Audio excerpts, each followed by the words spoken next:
Hey, what's going on, guys? It's Bongobai here for MMOBomb.com, and welcome back to our free-to-play podcast, episode 88.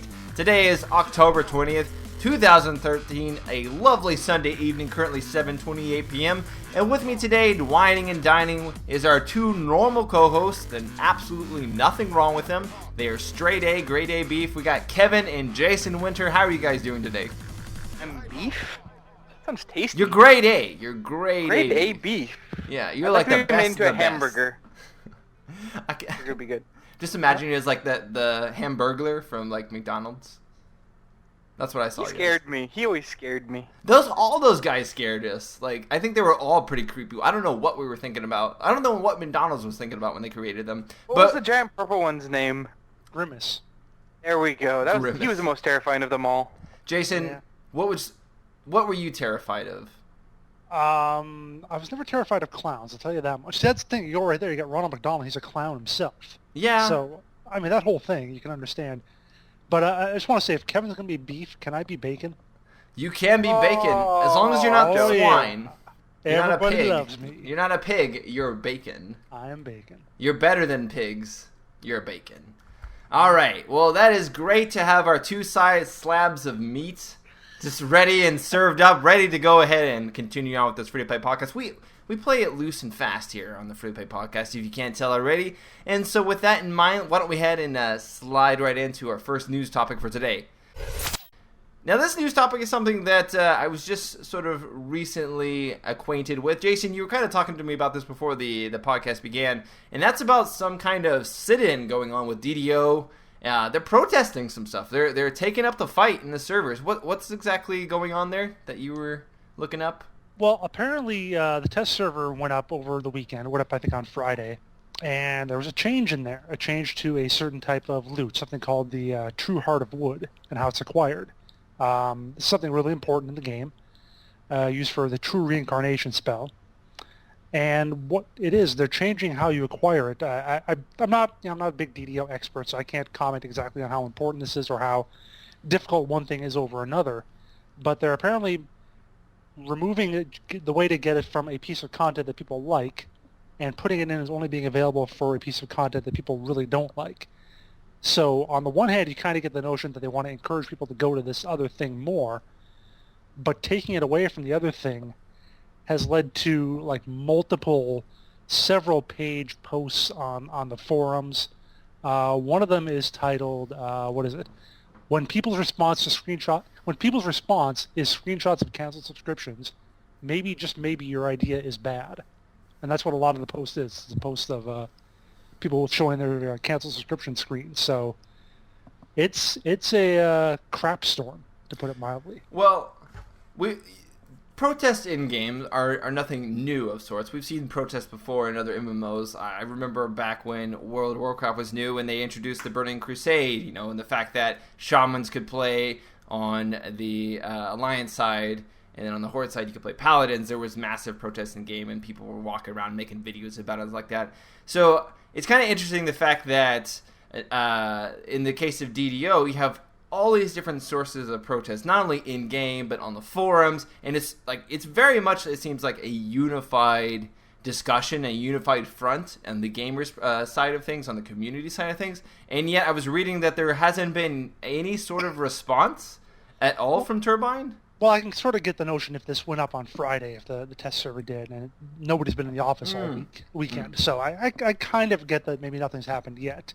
But Monday they probably it should be a top priority for the community team. You're telling me that no one on the community team, I would suppose they have to group up and actually talk about it before they actually come out and say something. But it does sort of make you sweat under the collar a little bit if you're on the community team and you sort of read this and it brews continuously over the weekend.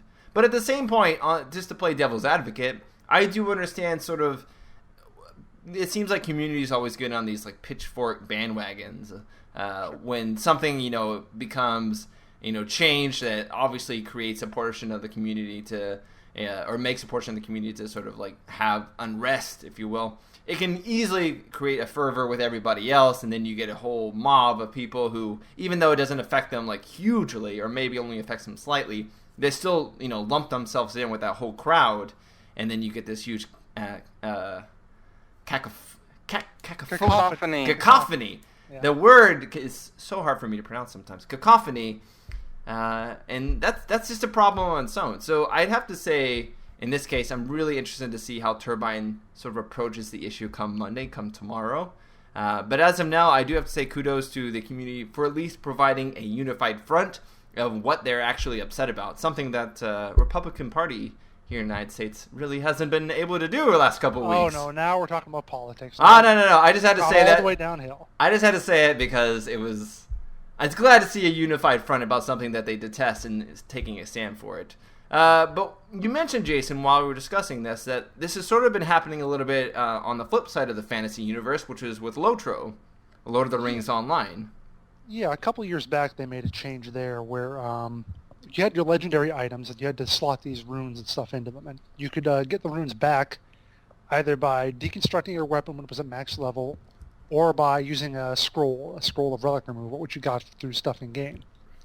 So they changed this at one point that you do not get them back when you just deconstruct a max level legendary item. And the scrolls became available only in the cash shop.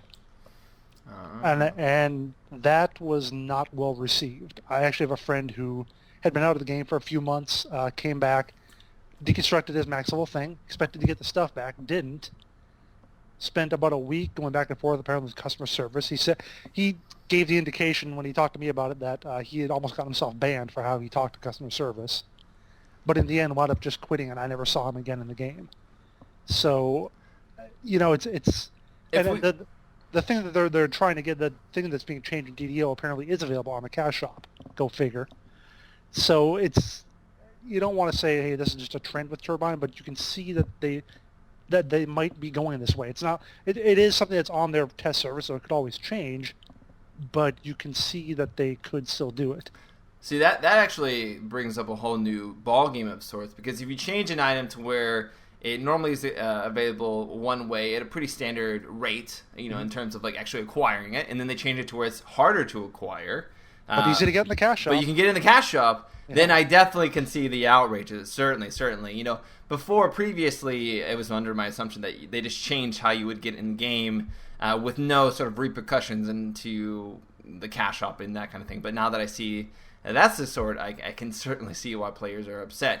So hopefully Turbine can remedy that quickly before their entire community just lynches them, I guess, overnight.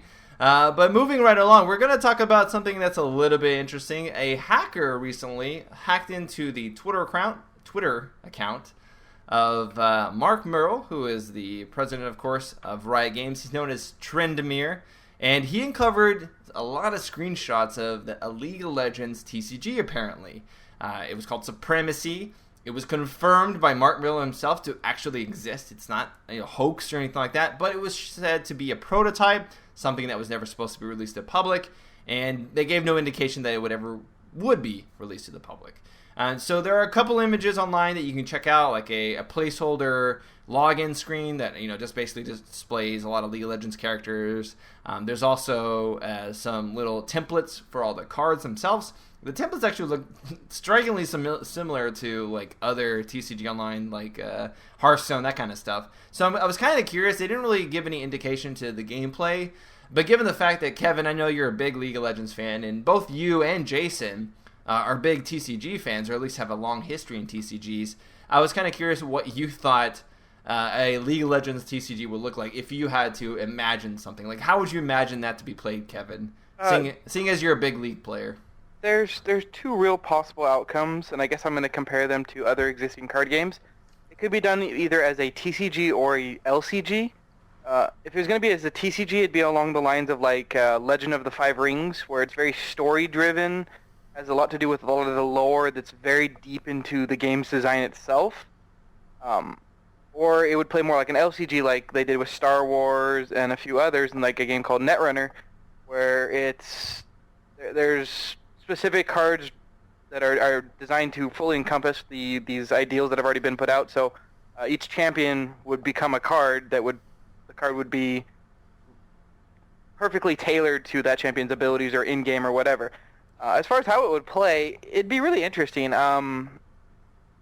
There's so many ways to go with it. It's really hard to nail it down. My guess is we'd see a lot of champions being like actually fighting against each other card to card kind of idea, with maybe getting upgrades through items and potions and stuff, kind of like maybe the MOBA come to life in a card game. I mean, that'd be the easiest for people to play, but if they wanted something really different, who knows where they want to go with it. They're going to have to tie it into the world to make it really be popular, but as far as how much they need to tie it actually to the game, I doubt they need to make more than light references to some of the champions and maybe to like Demacia and Noxia and all the actual just areas within the game. See, that's kind of curious that you bring up that it would maybe play like the MOBA or have MOBA elements. I would think that they would want to take the characters and sort of the environments and move it into a different direction that doesn't relate directly to the MOBA. Yeah, you would hope so. Yeah, you would hope so. I mean, it would certainly be the easy route, in my opinion, to just like add objectives like in a MOBA to a card game. Like, oh, you know, you can go kill these minions that you play at the same time, you know, to gain experience or to gain gold, so you can play a item card and get that item, etc., etc. But adding in, you know, making it more narrative based, like you were speaking of, and going that different direction, that really intrigues me, because I think that's one of the things that I'm wondering if Riot is sort of trying to follow in Blizzard's footsteps. Where Blizzard created the Warcraft universe, you know, hugely popular RTS, and then completely went a different direction, made a whole different kind of game, still based on that universe, you know, an MMO. And so a little bit, you know, nowadays, obviously people are like, oh, a League of Legends MMO, you know, obviously that's been thrown around a bit. But it does sort of give rise to the question of where would they take this universe? What could they do with it? The TCG is one of those areas they could have taken it in. And Jason, I'm wondering, could you ever perceive any kind of different gameplay style with League of Legends characters, given the fact that you know, like Kevin was saying, you have champion abilities and champions themselves? How would you play a League of Legends TCG? You know, it's actually funny that Kevin, I thought I was going to come up with my esoteric notion of how I was going to go, but then Kevin immediately mentions Legend of the Five Rings, and I'm like, yeah, that's what I would think, because in that game, it's not like, you know, a lot of TCGs, you know, Magic the Gathering, Hearthstone, whatever, you just have a battlefield. Stuff goes there, you fight wherever, everything is in one place. In Legend of the Five Rings, you had different provinces, and you have to fight into those provinces. You have guys defending one province. You could send your guys to attack there, to attack a different province. You don't even have to attack a province. Well, yeah, you do. You had to choose which province to attack. No. I've played plenty of Legend of the Five Rings, and you can win without ever attacking a province. Well, yeah, you can do that. That's a different way to win. But I'm saying in general, when you fight, you do it at a province. Yeah. And that's sort of what I was thinking of in terms of you could have your three lanes: top, middle, bottom. Then some way to do jungling or incorporate that in as well. I think they would. They would make something that is a little like the MOBA in that sense, and that it would be sort of a kind of lane-like thing like that. See, but it's funny that you mentioned that sort of like going to different provinces, because League of Legends Runeterra does have like different zones, and you know, Demacia, like Kevin was talking, Demacia and Noxus, you know, these capital cities, if you will, they have a map. And if you think about Supremacy, it could be about, you know, being the supreme ruler or being the conqueror, if you will, of certain areas. And they always talked about this war, this, you know, conflict that was ongoing in between these different nations. So I think it would actually be pretty cool if they incorporated TCG elements like League of Legends with the champions, or just other, you know, characters that maybe not are even specific to what we know as League of Legends right now. Maybe are just generic units that they create based off of those different areas, those different provinces and nations within Runeterra, and then use those as a basis. I definitely like that idea that both of you sort of like echoed about giving it a narrative. I think that would work really well with League of Legends, but I'm just curious to know if they're actually ever going to make, you know, it available, or make something like that available. They've scrapped things in the past. They've scrapped, of course, Magma Chamber. They're sort of going to bring it back out in a 1v1 style map, but they scrapped the overall concept of it. And to me, it's a little bummed out, but I can definitely say that I think Riot is going to be creating a lot more projects in the future that aren't just League of Legends or MOBA based, if you will. So if your idea, Kevin and Jason, if you guys are somehow having a synchronized premonition of what this is going to be about, or what this would be like if they released it, I hope to God Riot releases it, because it sounds quite I do want to comment that if you know, hey, you know, if Riot, if you're looking for someone who's experienced in trading card games, in fact, I have just been something, a little project I was working on recently. I did serve as some editing counsel for the My Little Pony trading card game. Oh, man. So, I know my business. He does. Kevin sells trading cards. That's what Kevin does. It's one of the things I do. One thing that really... By day a card trader, by night a gamer. A gigolo. No, I don't know. Wow. Thanks for making me seem cheap. No, but it really depends on like how long ago this was scrapped. If this was like they scrapped this early on, but they've kept it around, I think there might be a possibility of this actually making it into real life because online TCGs, CCGs, whatever you want to call them, are on a rise. I mean, we see that with Hearthstone gaining popularity. Like people are looking for games like this now, where I don't think they were 3-4 years ago even. If they started developing, toying around with this right when League was starting to take off, it may not have been time for it, but now might be a better time. So it'd be interesting to try to find out when they approached this idea originally to kind of gauge whether or not this may actually be a thing at some point.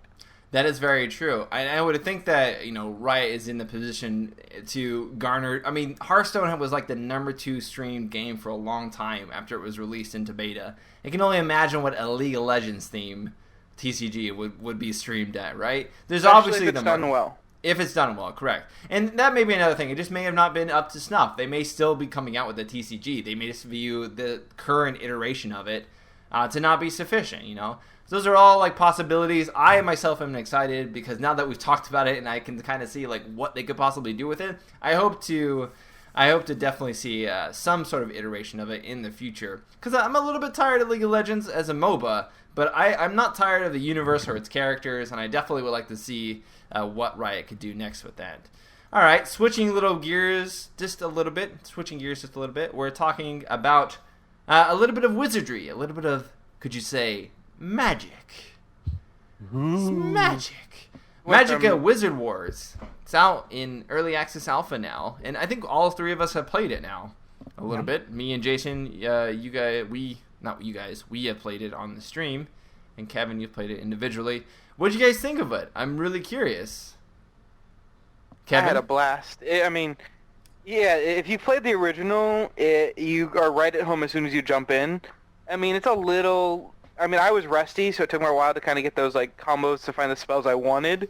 And part of it is, again, trying to mix and match and find those spells that you really, really like. Because everyone's got their go-to, whether it's like, I'm going to make like an ice spray, or I'm going to throw meteors, or lightning chains, or death rays, whatever it is. Like, everyone's got their own little thing. But it does kind of give you that feeling of like, where you would kill your own teammates on, air quotes, accident. But this time you get to do it on purpose. So... I really like the kind of the control points.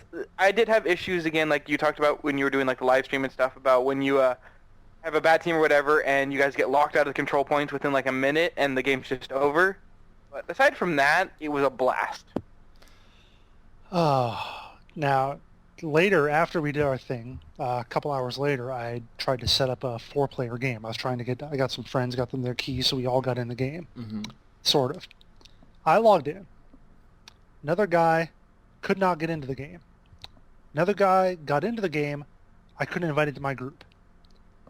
The last guy, I did get into my group. We couldn't find a game together until I quit the group, and then I got into the game with him. And it was one of those 1-minute games. And then we tried to queue up again for the next game, and it wasn't happening. I spent like over half an hour, and I got in 1 minute of gameplay. It is fun. I do love playing it when I can play it. And yeah, it's in alpha. And I know that's, certainly I can understand them having issues with it being an alpha. But we've kind of gotten on some games that go into beta and are selling access or selling whatever, and that always, we've said that seems just a tiny bit sketchy. This is kind of the same way, only it's an alpha. It's like, I couldn't really recommend spending money on it at this point, even though they're offering all those packages. No, the packages that they offer start at like $12.99, and some of the higher ones offer different cosmetic gear that slightly changes your attributes. They don't really give you pay-to-win items that you can purchase. Mm-hmm. What happens is when you purchase like a wizard's robe, for example, it'll give you like +6 to your fire damage, for example, but it'll take away 6 from like maybe your arcane damage. So there's these min and maxes that happen whenever you put these items on. You can make yourself faster at the expense of having less, health, all that kind of stuff. So it seems fairly balanced in that. It's funny because Paradox Interactive, the sort of publisher / developer behind Wizard Wars, they've always had sort of like a history of releasing buggy games. The good games, but buggy. Yeah, I mean, they're a small company, so they don't obviously have the resources of everyone else. So. Yeah, but it is sort of a problem of theirs, so much so that it's been made like a common thing that people talk about. But it seems like Paradox has sort of gotten better at trying to improve that. So again, we're reserving future judgment, but I do see we're reserving our full judgment until we see what it is in the future. But I do see promise. And I see promise as for it as a MOBA, or what we're going to classify as a MOBA, considering everything that happens in an arena with action is a MOBA currently.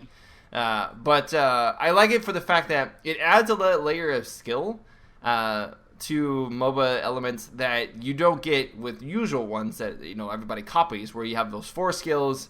And then everything else comes just through customization of your items, and which character you choose. In this, all the characters are the same, but you choose your way of playstyle. I think everybody that goes into Magicka Wizard Wars, they have sort of their idea of what they want to play as, like Kevin was saying. You want to use Frost mainly, or you want to use Fire, etc. You have that sort of initial idea of how you want to play. But then it's the ability to use all the other spells to counter whatever the person's doing, because you're going to go in there initially and be like, okay, I'm going to fire this beam, and then they're going to put it like a wall up, and all of a sudden you have to switch to electricity, because electricity is what goes through those sort of shields. It's this constant rock, paper, I keep saying rock, paper, shotgun, rock, paper, scissors sort of circle, where it's this player versus player and just outwitting them and kind of choosing what spells you think will counter whatever their spell that they're going to try to cast next, all while trying to quickly cast 3 abilities, which, by the way, they've sort of shortened that from the original Magicka where you had 5 elements to combine. You only can combine 3 now, but I didn't feel it took away from any of the depth or insert in the urgency of being able to cast those abilities at once. I'm actually looking forward to it. I think it will offer up something new and refreshing to be considered as a MOBA of sorts. I just hope that there's more modes. Currently, just the one map, one mode, and like Kevin said, we need to sort of adjust that. It needs to have the adjustment of either having rounds, best 2 out of 3, or making it so that there's sort of like a centralized spawn point if the entire area gets captured. Because otherwise, you can literally lose a game in like a minute and not respawn at all. Mm-hmm. And for an alpha state, it kind of sucks when you have to wait like 10 minutes to get in a game, and your game lasts a minute. So yeah. Alrighty, well, that's going to be our little bit of a Magicka Wizard World Talks. Just for a quick comparison, I would say it's slightly similar to Bloodline Champions in terms of difficulty, in terms of making sure that you use your abilities at the right combination at the right time. So if you're fans of that, then I would highly suggest checking out Wizard Wars once it comes out of early access and it's fully released. Or if you just want to pay $12.99 and just bite the bullet and work with it as it goes through alpha, you can do so through Steam. That reminds me real quick, Jason, though. I was curious, you and Kevin, Bloodline Champions was, touted as having this great PvP system, as having this really in-depth PvP, really competitive, and yet the community for it is so small and been dying. I'm curious, do you guys think that Wizard Wars would, sort of suffer the same fate, or is it too charming of a game and too sort of high profile? I think the history that it has, because it's not really the first one of its kind, it's based off a very successful, very enjoyable game, and it really kind of took what everyone loved about the game and kind of it's emphasizing that. I really doubt that it's going to head down that road. I mean, there's always the possibility, but I mean, just a little bit we've played, as much as we're like, oh yeah, there's buggy, but we're all excited about wanting to see more of it.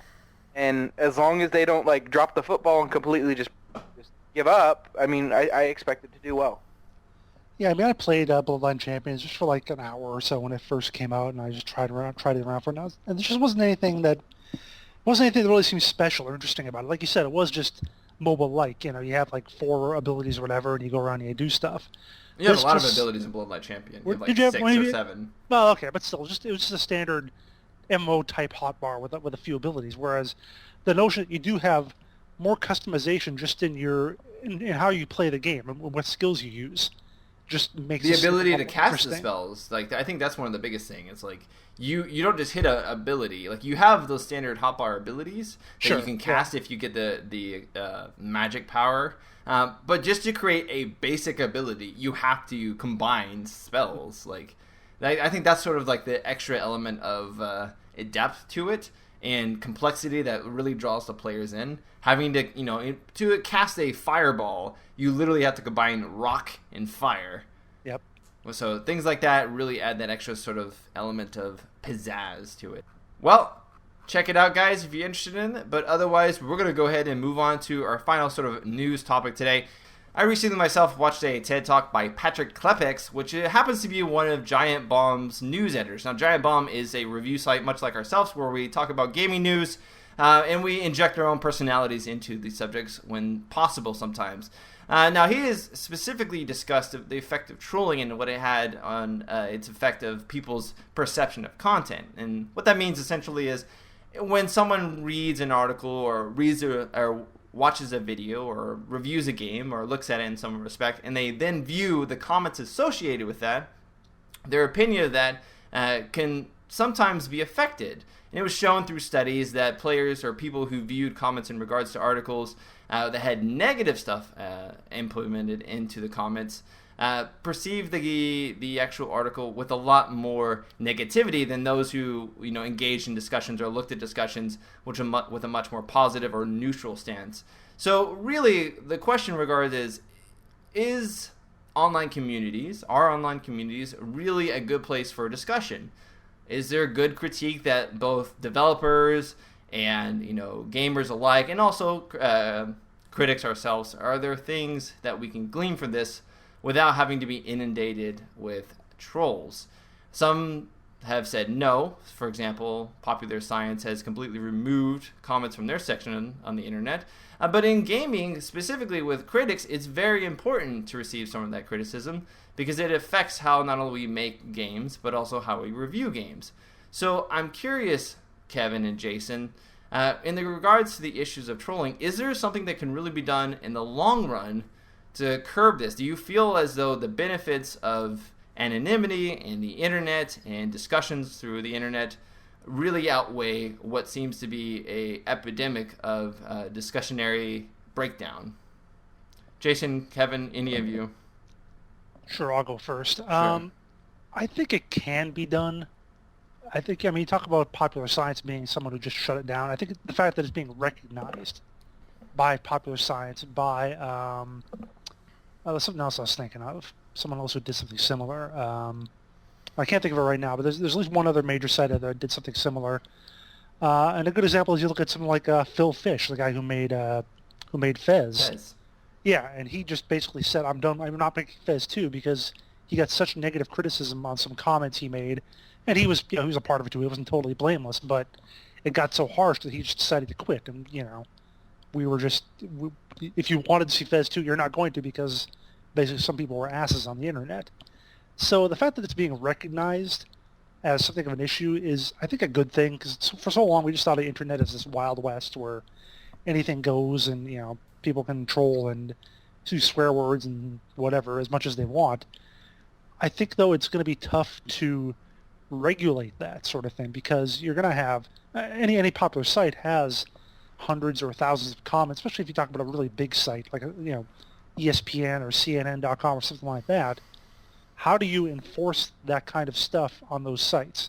Yeah, clearly if someone really is just over the line, they're talking about how good the Nazis were or saying bad things about some ethnic race or whatever, then yeah, some moderator will probably step in and do that. But if they just say the guy who wrote this article is an ass and doesn't know what he's talking about, that sort of thing, while maybe not bannable straight up, should be a sort of hopefully some way you could check that and say, you're not helping here. Yeah, I mean, we're already known as like the mounted community. We say mounted instead of first in all our videos, making it a little bit more homely. Let's go ahead and make it a friendly, free-to-play community where we just give constructive criticism all the time. Kevin? I'm going to go ahead and jump in here, because my biggest fear, and this is coming from someone who's not doing the editing and writing side of it all, is when I visit sites, I tend to notice like the ones that I least enjoy reading articles on is if I go into the comments and just see people flaming each other constantly. That is not something that's fun to read. You go through and you'll see someone just start something, you're like, why are this going? But the biggest issue is not ignoring. When people ignore, these people will just continue to post. It's how they address things. And I feel like this is the biggest way that people can make a step forward. If you go and someone says something that's, just derogatory in some way, you can address it in one of two ways, or one of three ways. You can just ignore it. You can just fan the flames and fight back, or you can be like, I understand that you want to contribute to, the comments here, but, stuff like this is just not appreciated. You can flat out tell them that, hey, this isn't cool, without, attacking them as a person or, just making anything worse. And it's something it's hard for people to do because people get upset and they want to immediately just fight back at stuff like this. Or there's like, you know what, I'm done. I don't want anything to do with this site, with these people. And neither one of those are going to be healthy for anywhere. So that'd be my fear. Is what I don't want to see happen is we get into a world where people treat each other in real life like they're starting to treat each other online. I feel like if we really make an effort at addressing these issues, like when they show up, like whether it's just, instigating like bans or being a little bit stricter on what comments are allowed through, or just addressing people who say things and be like, dude, if you want to comment like that, keep it to yourself. We don't appreciate it here. Just from other users and readers and part of the site. For MMOBomb, it's essentially we're not going to be restricting players' comments. We're just not going to be allowing anything derogatory to slip through, if possible. I mean, obviously things slip through, but what that means is I'm not going to be removing comments. I'm just not going to be allowing comments who use a lot of derogatory terminology to either express their disinterest in the game or their disinterest or dislike of how another person talked about the game, etc. And that goes, for both ways, both for the person that they're instigating and the instigator itself. But that being said, why don't we go ahead and move into something a little bit less serious mode and a little more fun. And we're going to talk about the weekly bombs. And I'm going to go ahead and go first in talking about an A-bomb to Dark Matter. Now, Dark Matter was a side-scrolling sort of sci-fi action game that was released on Steam. And apparently, the developers ran out of cash during development. Instead of just saying, we have to release this game in episodic content because we can't finish it or we need more funding, they just made the game end 4 hours in. You can play the game for 4 hours and then it abruptly ends where it gives you a small little lore blurb and then says you have reached the end of the game. Mind you, there's no cutscene before this. It is simply you going through a door and then you're met with a screen. So yeah, definitely going to be an A-bomb to Dark Matter and the developers. Come on. If you couldn't finish it, make it episodic. But they even went so far as to sort of like try to cover the tracks and be like, oh, no. This is episodic content.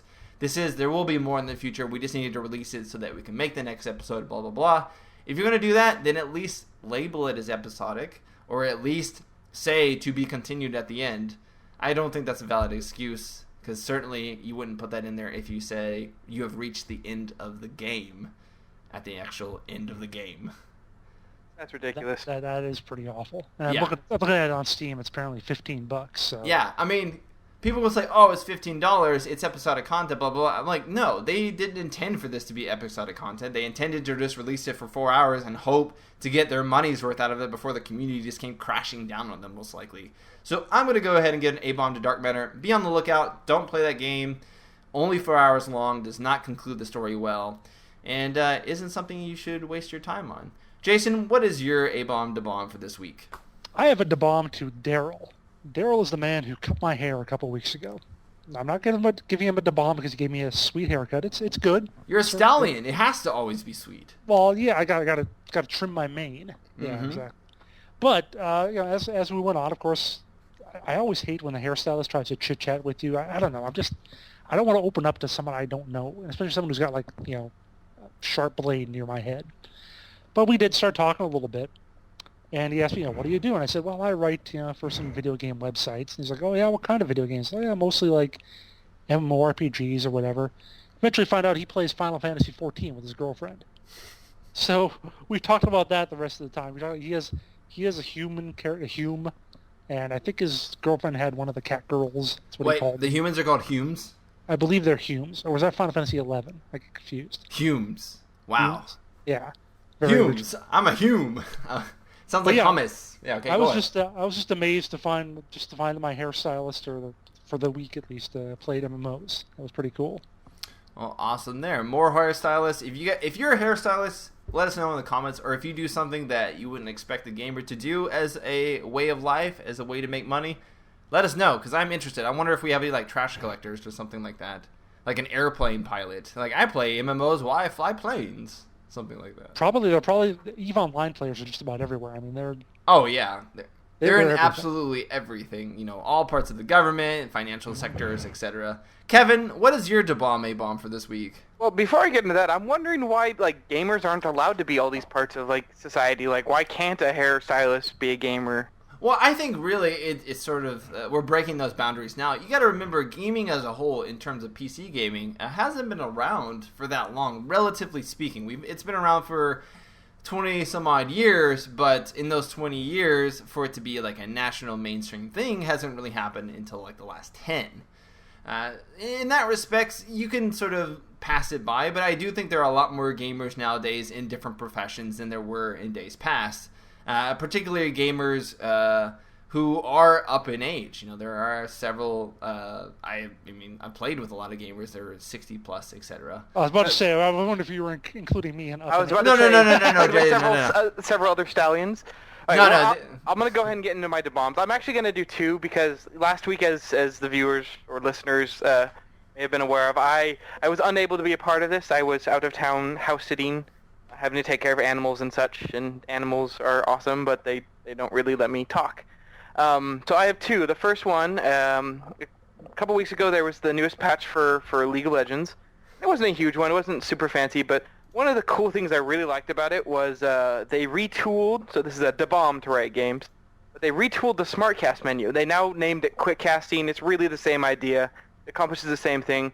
But they allowed you to quickly toggle all the smart casting on and off without having to rekey your actual things. So if you're one of those that you play different roles that some of them actually need to be smart cast or not smart cast or whatever it may be, it allows you to on the fly change it really fast, as well as giving you options to allow to have the range and all that when you're smart casting, whether you want it on or off or not. But it does it so much faster than previous, and it's a very clean interface. It actually was so easy to use, I thought it was harder than it was when I first used it. And then my second one is actually going to the fact that being that I house-sitted, I got a free couch out of it, which is awesome. The bomb to a free couch. It's quite a nice couch, too. I've seen it. It's comfy. I enjoy sitting on it.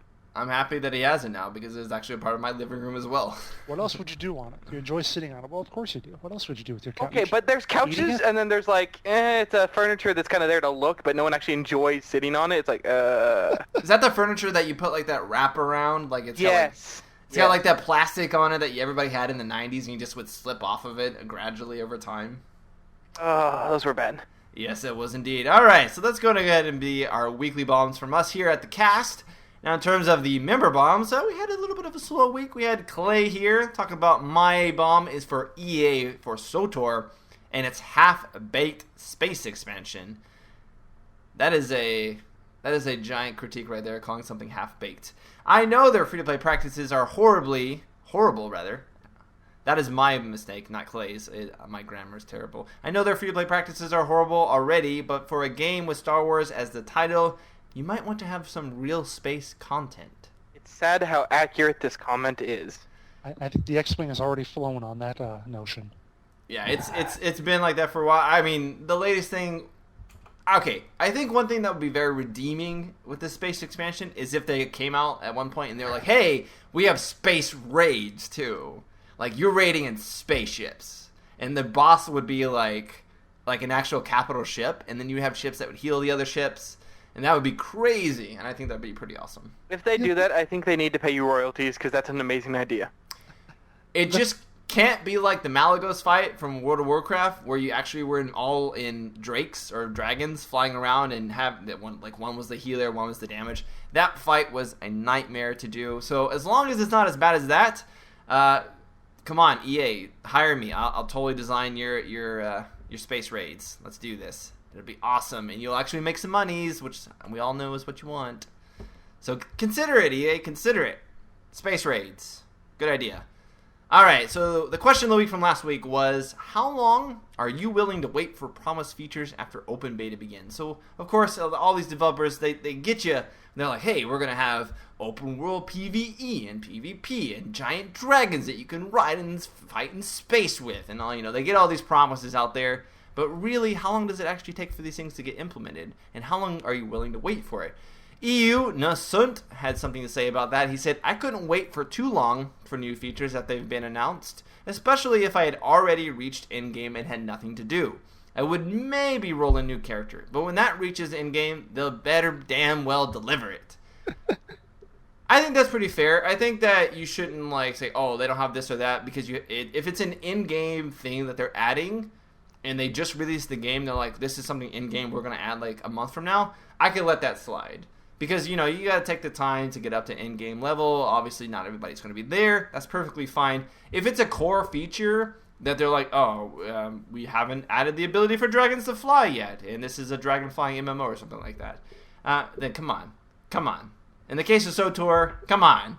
Space. The exception to this, though, is with today's muddled kind of when is it releasing, when is it really an open beta / closed beta-ness, all those games that sit in closed beta for a long time and start implementing all these things and then say, yeah, we're going to go to open beta even though we've been in closed beta for 2.5 years, I'm a little less inclined to give them that leeway where you're like, dude, you had 2.5 years I don't where know. you were doing this. I would have to disagree with that. I think Path of Exile is a good example.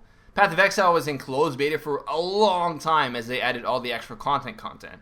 But once they got into open beta, they really didn't add too much more of the PvE side of things. Instead, they sort of focused more on adding the utility-based features, doing a lot of the tournament stuff, a lot of the bugs, making overall improvements to performance and balance and stuff like that.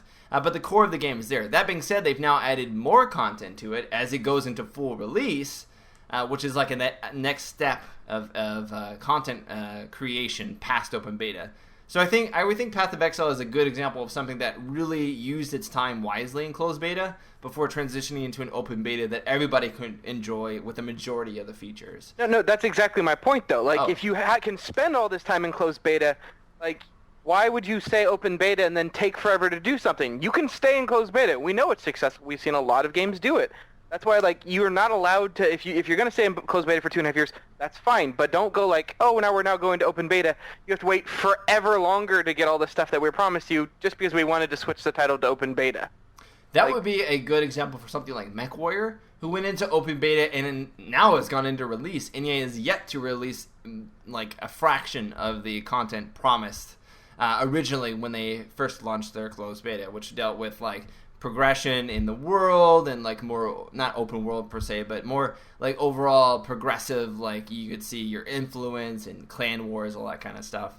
So yes, it's good. Once you get to in game, if it's not there, you ditch it and move on. Maybe come back when it comes, when it's added in later, but certainly not going to be lasting quite a long time in that game if they don't add extra. Now the question of the week this week is in regards to what people can want out of a complicated PvP experience. So my question to you is, what is complicated in PvP to you, and what do you feel is the most rewarding PvP experience out there right now for you? So what game do you feel rewards you the most in PvP, and what is rewarding about that? It's we talk about Magicka, Wizard Wars, and we talk about having those different spell combinations, adding that extra level of depth.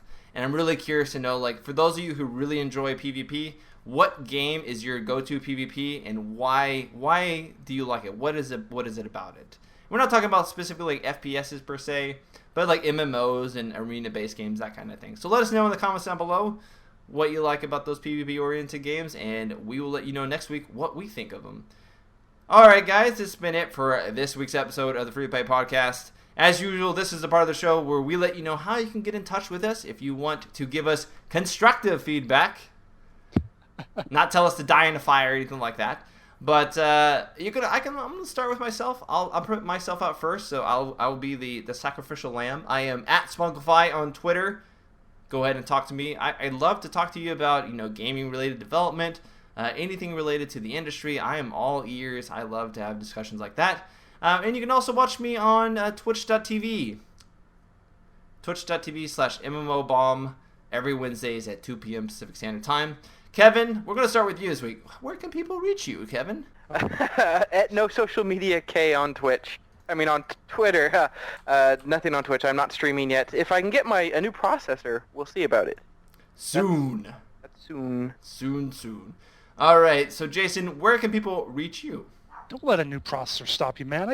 Sometimes I get like 8 or 9 frames per second when I stream. You don't hear me. Oh, no. I don't have a processor, period, right now. Oh, period. Oh, okay. As my last motherboard died, and so the one motherboard I have able to use uses a different type of processor, so yeah. Okay. Well, you can find me on Twitch at twitch.tv/JasonWinter. Also find me on Twitter at @WinterInformal. And occasionally I will blog at jasonwinter.wordpress.com. And I was going to do something this weekend, and I totally forgot about it. Maybe right. late. We'll forgive you for it, Jason. We'll forgive you. Okay. You're just such a beautiful stallion. We just can't say no to that face. With my great haircut from Daryl. Your great haircut from Daryl. You know what? When you Daryl say mane, all I could picture was you as a lion, like with a mane around your head. Someone needs to draw a picture of that. I will pay someone to draw a picture of that. Get your face and just Photoshop it into a mane and then make it look professional. No, not a Photoshop. I mean, talking like a real artist. A real artist. All right. We'll get a real artist to draw Jason the lion? The gray lion. The gray lion. There we go. Wouldn't